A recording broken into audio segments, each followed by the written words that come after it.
Welcome back, guys, to Practical Daily Wisdom, or if you're new, thank you so much for stopping by. This video is part of a Bhagavad Gita playlist found on my channel.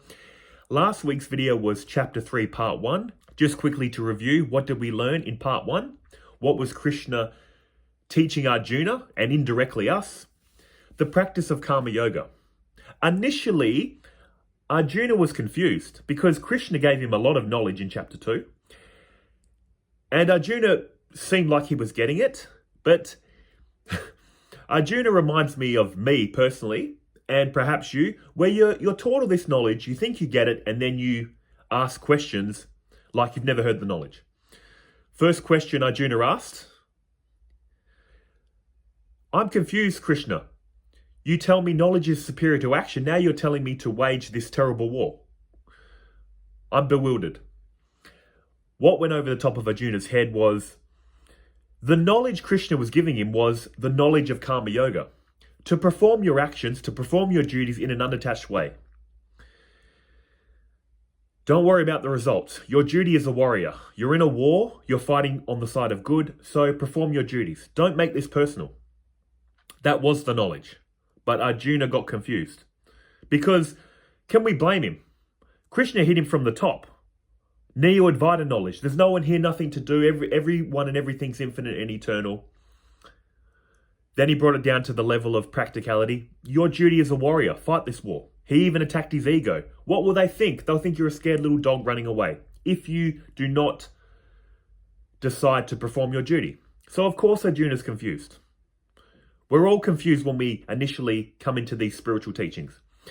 But basically, again to review, Krishna was showing him the mindset we need to operate in this world in the spirit of Karma Yoga, which is instead of thinking I'm performing my duties for me and mine, my happiness, my family, my whatever, think of it as an act of service. Everything else in this reality is in the mode of giving. The sun gives off heat and light. Rain clouds give us rain, which allows the plants to grow, which gives us food. It also gives us fresh water to drink. The trees give us oxygen. We breathe out carbon dioxide, they breathe out oxygen. Every little part of this reality is in the mode of giving, whether it likes it or not. Even the house you're living in, someone gave that to you. They put in their time and effort to build the house, to build the roads, to build the cars, to produce the food, to produce all the entertainment, giving, giving, giving. Whether we like it or not, this reality is in the mode of giving. So that's the attitude of someone practicing Karma Yoga. Still perform your duties, but with the mindset of service. And that's why devotion is so important.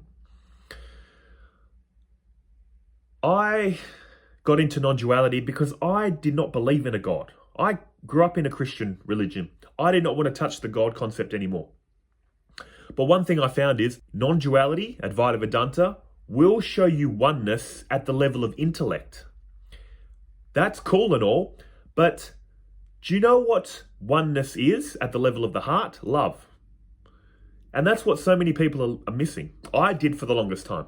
I understood oneness. I understood clearly how this is all one, but I didn't feel one. Because to feel one is to feel love. And that's why devotion, I have steadily increased my devotion as time progressed, and I'm feeling more and more love as a result.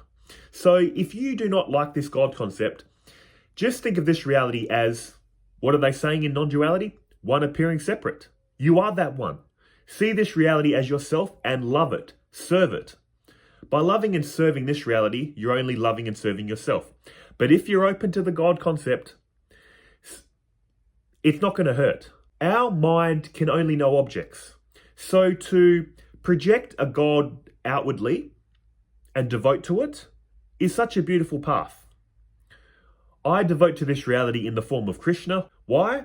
Because I've been exposed to the Bhagavad Gita for many years. So I have a love of Krishna. And just quickly, before we begin part 2, here's a couple of ways you can do this.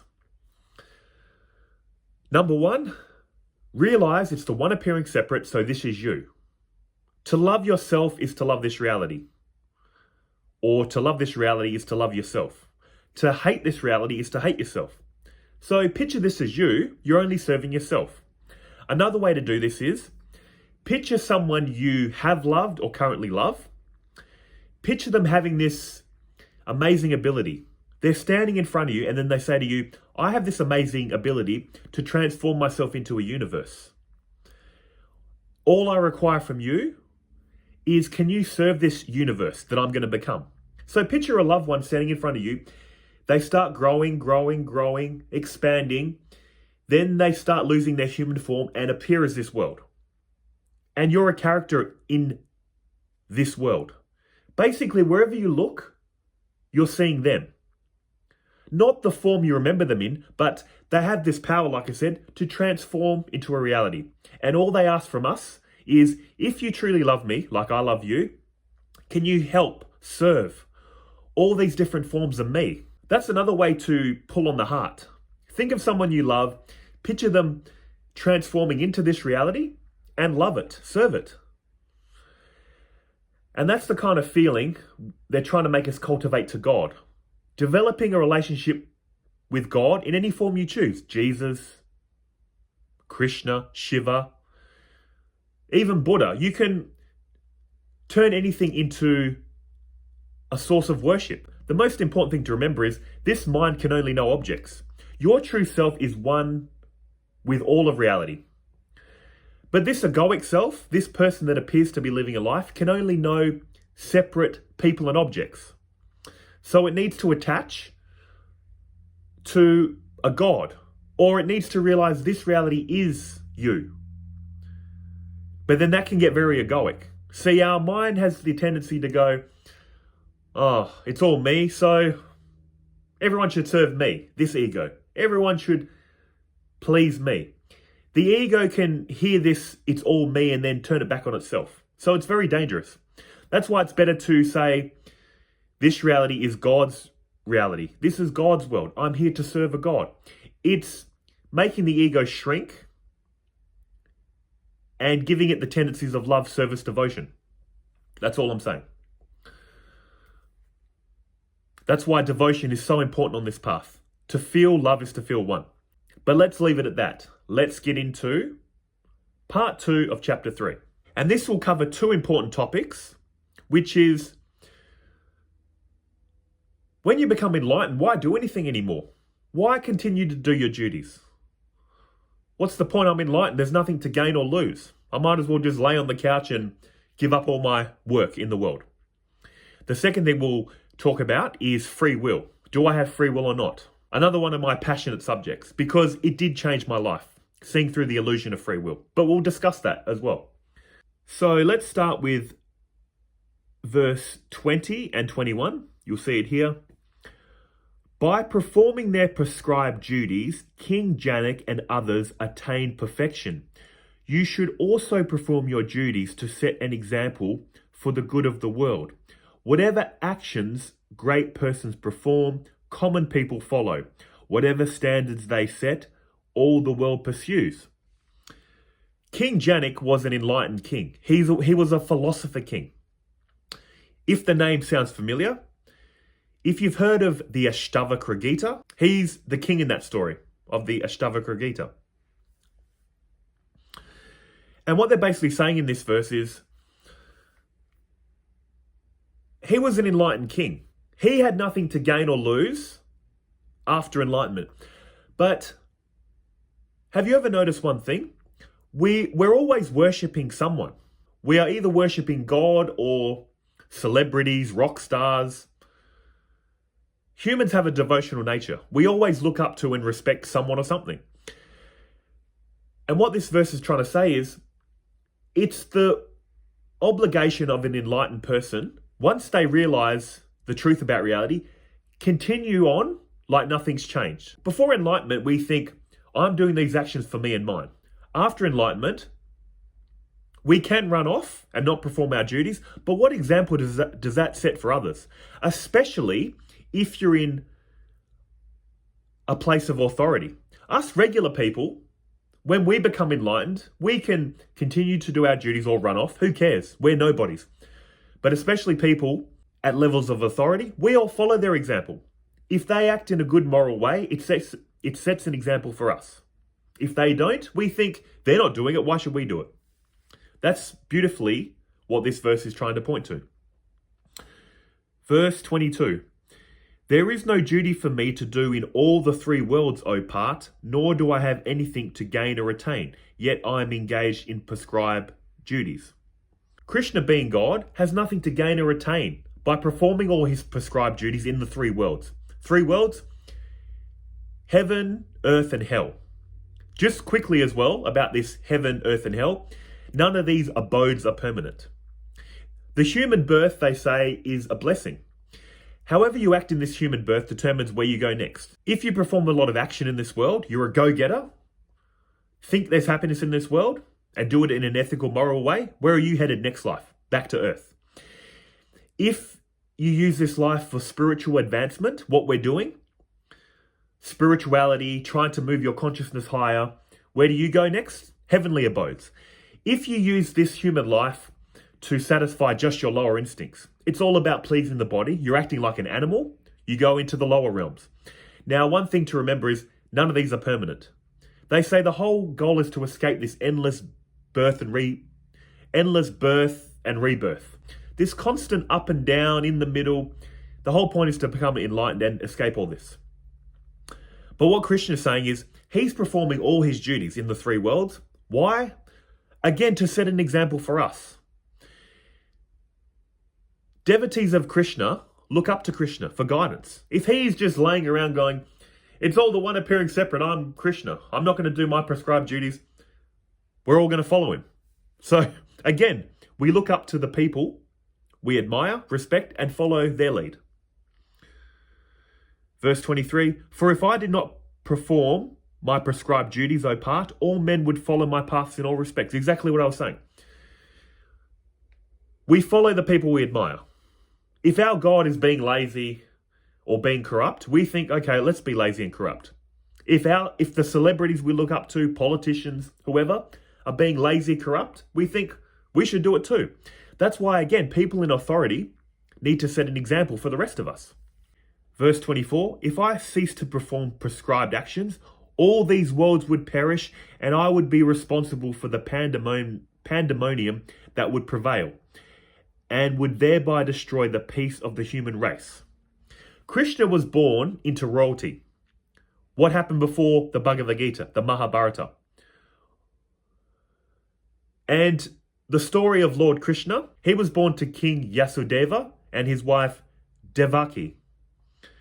He was royalty. He was also cousin to Arjuna and Duryodhana, the antagonist of the Bhagavad Gita. They're all basically related in one way or another.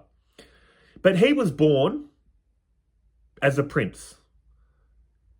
Born as a prince in quotes. He's God. He has no duties to perform. But as a prince, he had to perform his prescribed duties. He knew nothing could be gained or retained by performing his princely duties. But he, again, needs to set an example for the rest of us. He's God incarnate, setting an example for the rest of us. How should we act? And if he did not perform his prescribed duties, the whole world would follow suit and there'd be destruction and chaos, as he was pointing to in that verse. Verse 25, as ignorant people perform their duties with attachment to the results, O scion of Bhat, so should the wise act without attachment, for the sake of leading people on the right path.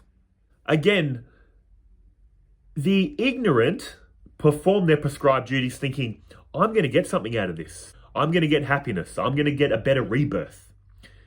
Doing it for the results of their actions. The wise have realized, I have nothing to gain or lose by performing my prescribed duties, but to set an example for the rest of humanity, I'm going to act in this way, to set an example. It reminds me of, just say we're all born method actors. We all take the role of us very serious, and then at some point, you realize, oh, I'm just acting. You become a B-grade actor at that point, where you realize you're just acting. But we're not meant to reveal it to everyone. Hey, we're all just acting. You're meant to just realize it for yourself, go, oh, I'm just acting. Keep going along with the movie script. Everyone else is taking it serious. You have to pretend to take it serious, to set an example for others again. That's what Krishna keeps trying to tell us.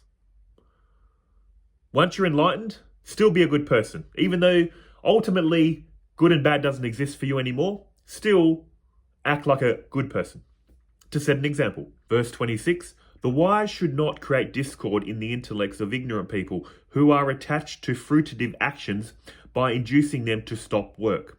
Rather, by performing their duties in an enlightened manner, they should inspire the ignorant also to do their prescribed duties. Again, that verse, don't confuse people, don't disrupt them. That was my issue for many years. I grew up a Christian, and they tell you, learn these Christian truths and spread these truths to save others. I know, with a lot of self-reflection, I carry that mindset through my life. I would go in real life and tell people. When I'd talk to people, I'd bring up this spiritual talk. I'd bring up non-dual knowledge. Who is the one that's in suffering? Look for yourself. You will not find it. The self is an illusion. This would get me two reactions. One, out of politeness, they'd be smiling, going, oh, that sounds interesting. Where deep down I could see they don't get it or they don't care. They're just waiting for me to shut up. Or one family member, because being family and all, I was doing all this high talk. Who is the one? You're not the body, you're not the mind. They said, listen, I don't want to hear it. It's ridiculous. They flat out said, this sounds like nonsense. Stop telling me this. Me, with all my excitement, how these teachings changed my life, was creating discord in the intellects of people just living their lives. I don't like this word ignorant, but that's how Krishna describes the regular person, ignorant. I think I don't like it because in English, ignorant sounds like you're stupid. But ignorance, how Krishna is saying it is, they're just not seeing reality correctly. It's no one's fault. It just means you think you're a separate person in a separate world. You believe that to really, really, really be real. And Krishna is saying, just don't disturb people. Be an example of these teachings.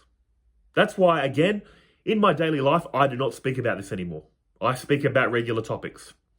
I only use these YouTube videos as a nidda dhyasana practice, which is, once you hear these spiritual truths, you need to keep it on your mind day in and day out. Me talking about this is a spiritual practice for me. And also, I'm hopefully helping inspire you guys. If you're new to these teachings and thinking they sound very mysterious and mystical, I don't know where to start, they sound very hard to comprehend, I'm trying to break it down in simple everyday language for regular people like us. But apart from YouTube, I just speak about regular things. I do not bring this up anymore. Now, Krishna mentioned something I really love talking about. He brings in the concept of the illusion of free will. In the next three verses, I'll read through three and then we'll have a discussion. Verse 27, all activities are carried out by the three modes of material nature, but in ignorance, the soul, deluded by false identification with the body, thinks of itself as the doer. Verse 28, O mighty armed Arjun, illumined persons distinguish the soul as distinct from the gunas and karmas. They perceive that it is only the gunas, in the shape of the senses, mind and others, that move among the gunas, in the shape of objects of perception. And thus they do not get entangled in them. Verse 29, those who are deluded by the operation of the gunas become attached to the results of their actions. But the wise who understand these truths should not unsettle such ignorant people who know very little. So what those three verses are pointing at, I'll just touch on the last part again, which I was just talking about. Once you realize all these high spiritual truths, do not unsettle the minds of the ignorant.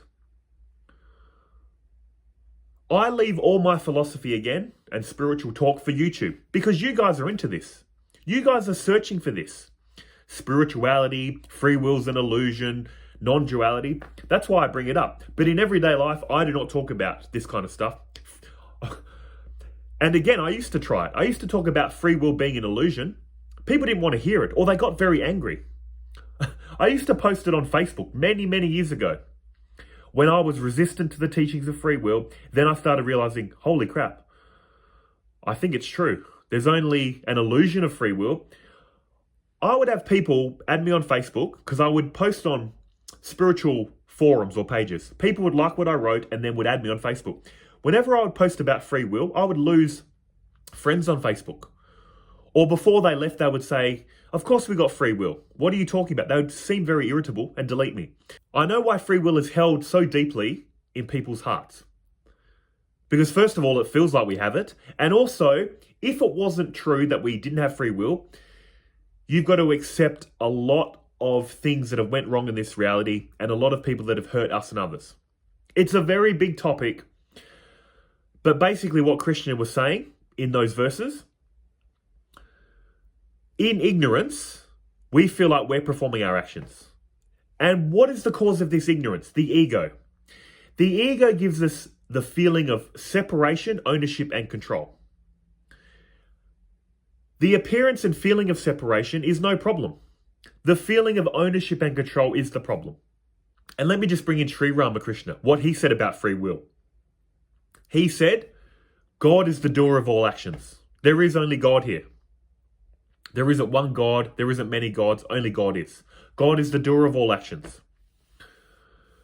God is making you think, feel, and do everything you're thinking, feeling, and doing. Now, here's the common question when most people hear this. I did as well, personally. Oh, if God's making me perform all actions, I'm not responsible for hurting others. I'm not responsible for all these sins. And here's the beautiful thing. Sri Ramakrishna says, to truly realize free will is an illusion is reserved for those people that have realized God or their true self. When you have truly realized God or your true self, then you can claim free will is an illusion because you can clearly see it.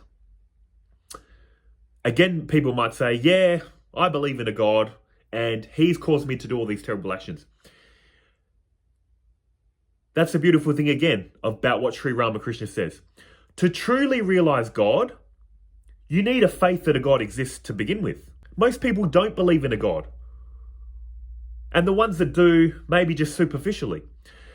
But to truly realize God is to, first of all, have a faith and to do what God wants us to do, which is spiritual practice, devotion, karma yoga. All the qualities of a saint is what God is requiring from us. So if we truly believe in a God, we'll start developing a love for a God.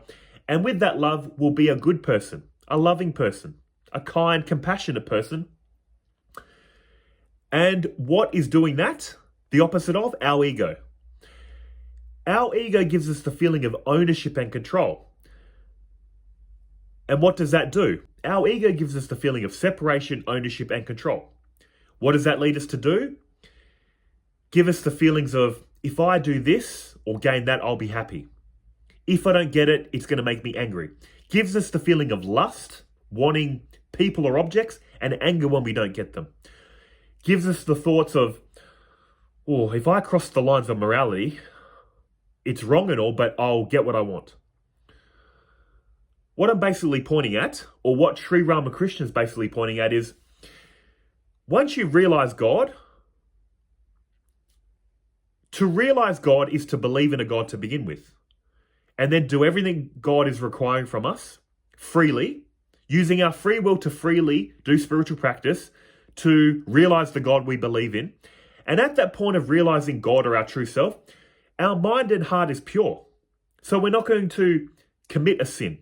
And what's the amazing gift or surprise after all this spiritual practice? Realizing free will is an illusion.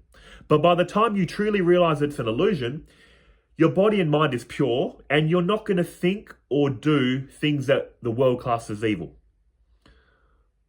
See how it's a fail-safe mechanism. To commit evil acts and say, oh, God made me do it, means you don't really believe that. Because to truly believe God's doing all actions, you need to realize God. And to realize God, you need to do things that we class as spiritual. Love, kindness, compassion, prayer, devotion. See how you can't get around it. That's why it's so beautiful. And how do we reconcile this? I've mentioned this many times in free will videos. We can investigate.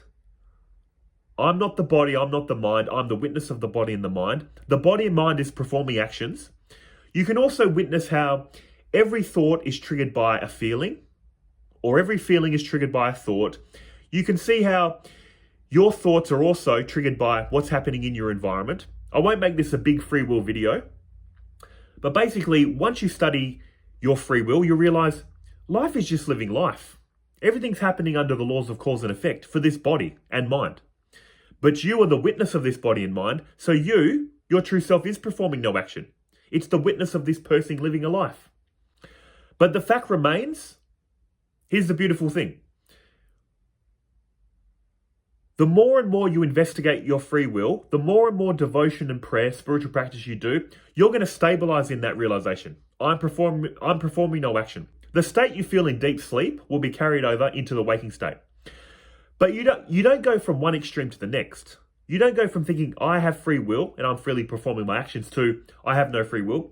There's intermediate stage, which goes like this. In the beginning, I'm freely in control of my actions and so are others. Second stage, I've investigated my free will and yes, my intellect is convinced I don't have it, but I feel like I have it. So what should you do in this middle stage? Intellectually realize I don't have free will, but while you still feel like you have it, freely continue to pray, meditate, devote, freely be a good, compassionate person.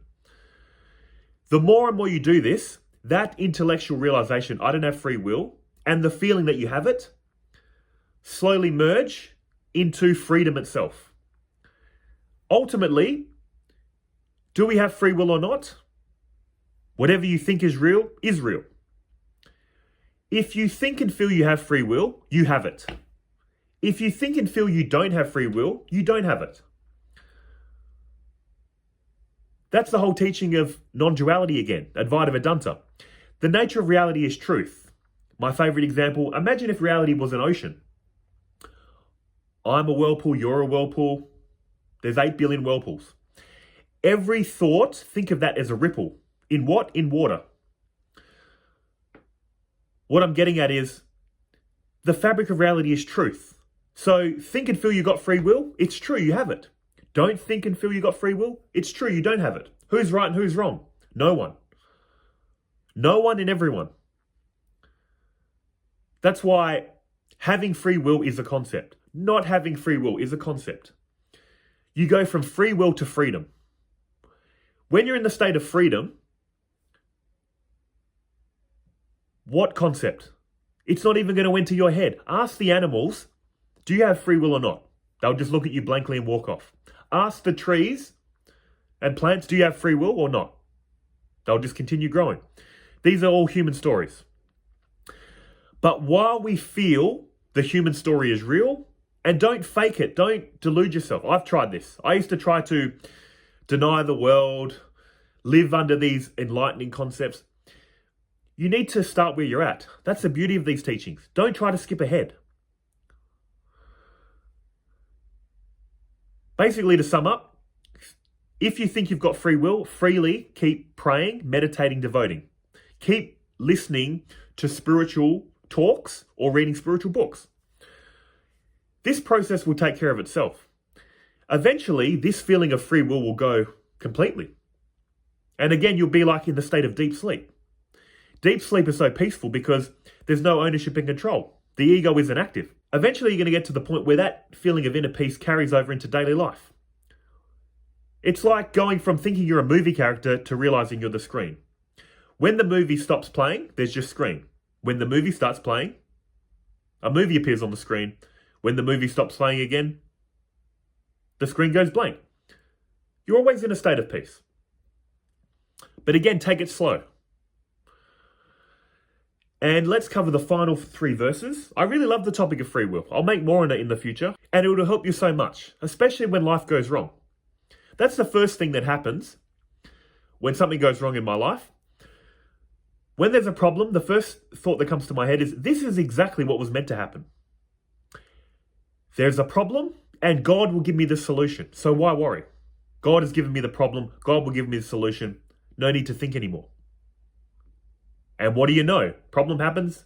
The solution comes. You need a deep state of surrender for this to happen as well. Surrender, illusion of free will, all these beautiful practices are described in the Bhagavad Gita. But let's end the free will discussion there, read the final 3 verses of this video, and then have a closing discussion. Chapter 3, verse 30. Perform all works as an offering unto me. Constantly meditate on me as the Supreme. Become free from desire and selfishness, and with your mental grief departed, fight. So Krishna's departed from this free will is an illusion teaching. Now he's going back to Karma Yoga. Keep your mind anchored on me, the true self or Krishna, and perform your duties in an unattached way. He's going back to Karma Yoga. Those who abide by these teachings of mine with profound faith and free from envy are released from the bondage of karma. One thing you need on this path is faith. And what type of faith do you truly need? The only type of faith you truly need is like the faith you have in your professors or your teachers. You know, when you go to university, you have faith that this person that's going to teach you this knowledge knows what they're talking about. That's the kind of faith you need. Imagine going into uni and sitting there with your arms crossed. Whatever the teacher says, you say, this is ridiculous. I don't believe it. They'll be like, why are you here then? You're here to learn something based on faith.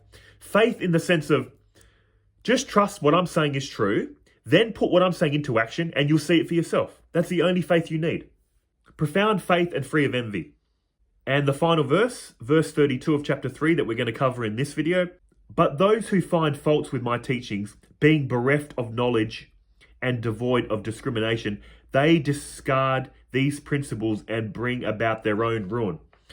This is so many people in the world. Critical. Lack discrimination. What they're basically saying in this verse is, it's not that most people don't believe in a God, they just don't believe in their concept of God. And honestly, you can't blame people. Especially in the West.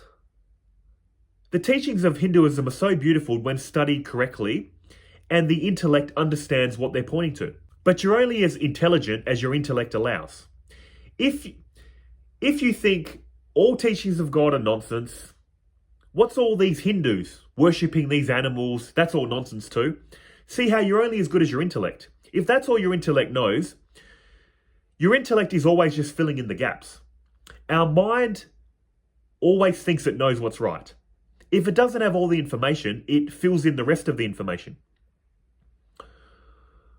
This is why I've learnt never to judge people. I remind myself of this many times, which is our mind always wants a complete picture.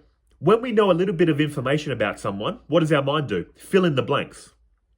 It takes a little bit of knowledge that we know about that person and then adds the rest of the story and then convinces itself that's probably what happened. Whereas we don't know the full story. So those with an intellect bereft of discrimination, I think Krishna said, not clearly seeing what these teachings are pointing to or not even wanting to know, they disregard these principles and bring about their own ruin. That's why, again, just leave everyone as they are. Everyone thinks they're right. People on the spiritual path will find so much peace and happiness in these teachings. People of the world think spiritual people are ridiculous, believing in some imaginary people in the sky. Everyone thinks they're right. Why again? Under the non-dual lens, because the fabric of reality is truth. The fabric is truth, so everyone thinks they're right. So again, spiritual people think they're right, worldly people think they're right. We don't need to convince them. They'll come to these realizations on their own, if they ever do. And if they don't, that's part of God's plan anyway. That's why it's so beautiful. But that will conclude part 2 of chapter 3. Just to review, what did we cover? When you become enlightened and you realize there's nothing to gain or lose in this reality, internally, once you're in that state of inner peace, what should we be doing? Continue to perform our prescribed duties. If everyone's a method actor, really believing the role they're playing, and you wake up and become a B-grade actor, don't disrupt them. Continue, as the B-grade actor, to perform your duties. Most people's attention is in the world, think there's happiness in the world. Don't disturb them. this life is like a spiritual training ground. We're all headed for the end goal. But just because you've arrived now, don't disrupt others. I keep mentioning that because I'm reminding myself. Do not disturb others. Everyone's on the spiritual path. Whether you're meditating, praying, devoting, doing spiritual practice, or in the world chasing materialism, we're all slowly ascending to the top goal. The final part we learnt in this video, and Krishna mentions this many times through the Bhagavad Gita, the illusion of free will. When we see reality through the lens of ego, it gives us the appearance of separation, feeling of ownership and control. Now, this appearance of separation is no problem. It's harmless. It's required for us to experience. We can understand non-duality, but we still must experience duality. But when you see this reality through the lens of ego and really think you have ownership and control, you feel like you've got free will. It's part of the package deal. And those that hear these teachings, oh, I don't have free will. Well, God made me do it. I wasn't in control anyway. To truly believe that, you need to freely have done spiritual practice to realize God. And to realize God, you need to believe in a God.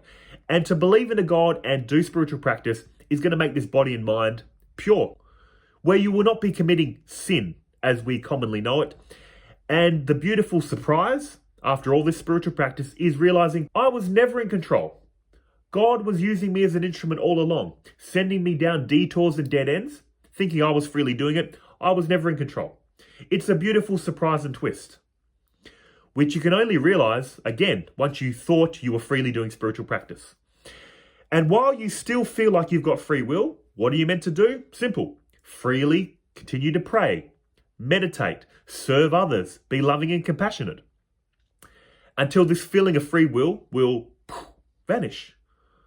And it'll be as clear as day you don't have free will.